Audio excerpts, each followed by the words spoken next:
estudantes da terceira série! Nesse vídeo vamos falar um pouquinho sobre a questão da ética e da moral. Para que a gente estabeleça essa relação, vamos buscar a imagem colocada aqui para vocês. Nessa imagem podemos observar uma situação que remete ao equilíbrio, que é exatamente a questão ligada à ética e moral. Dentro dessa estrutura ligada à ética e moral, buscamos esse equilíbrio.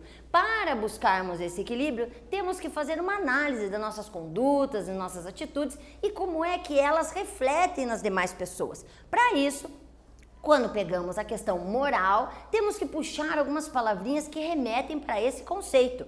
Puxamos a questão de costumes, tradições, aspectos que nós vemos no nosso dia a dia e que reproduzimos. Já a questão ética já é mais reflexiva, onde nos é colocado muitas vezes caminhos opostos e você tem que escolher qual é o melhor caminho a seguir. Para isso, obviamente, esta imagem se assenta com muita profundidade, porque uma vez que você escolha um determinado caminho, ele pode não representar um equilíbrio posterior. Então, na hora de você optar por uma situação reflexiva ligada à ética, sempre pense nas consequências que virão no advento da sua escolha.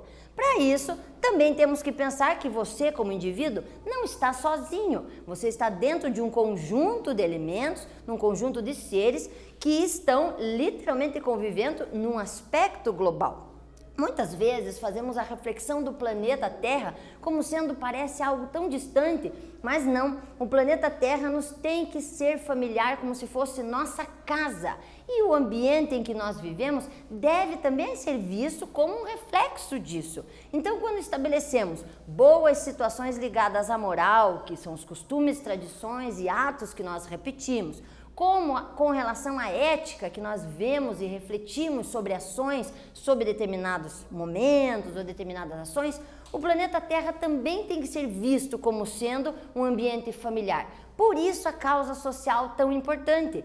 Vemos o nosso papel de indivíduo como um ser individualizado, mas temos que ter noção de que isso vai comprometer ou vai mesmo ajudar no sentido de grupo. Por isso essa imagem ela é tão interessante para que a gente analise e fale um pouquinho sobre a questão moral e ética dentro do planeta. Para isso, nesse slide também tem algumas coisas que eu acho bem pertinentes para que a gente saliente e fixe os conceitos ligados à moral e ética. Quando fala-se moral, nós temos conduta, nós temos o tempo, que são relações vividas em determinados momentos históricos, nós temos a cultura, determinados lugares, que muitas vezes nos parecem diferentes, mas não são diferentes no sentido mais ou menos, e sim diferenciados a partir de toda uma estrutura social que fez com que aquela sociedade chegasse até ali. Também é considerado na conduta de regra, para você saber fazer isto ou aquilo, e também no quesito prática,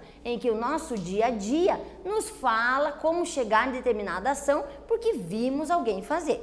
Já quando falamos em ética, já temos como um princípio, nós temos como algo permanente, porque reflexivamente nós vamos analisar o certo e o errado. E é universal. Então, o que é errado no sentido de prática ao meio ambiente agressiva, não vai ser errado somente no Brasil, vai ser errado no mundo todo, para dar essa noção de espaço geográfico. Já também devemos analisar com o quesito regra. Por quê? Porque deve ser literalmente observado e seguido. E finalizando, é teórico, porque dentro de uma teoria você consegue estabelecer um equilíbrio entre o ecológico, econômico e o social. E isso gera o chamado desenvolvimento sustentável da sociedade, que vamos várias vezes falar a seguir. Para isso, para a gente fechar esse raciocínio, vamos estabelecer que ser ético é estabelecer uma capacidade de percepção e razão que estabeleça um meio termo entre essas duas situações, que você consiga argumentar, fundamentar e discernir, faça um caminho muito claro dentro dessa percepção, através de algumas palavrinhas elencadas aqui. Ser consciente, ter autonomia e coerente. E para isso, com certeza, você está tendo um bom arcabouço. E nesse vídeo foi falado sobre a questão ética e moral. Espero que vocês tenham gostado. Até breve!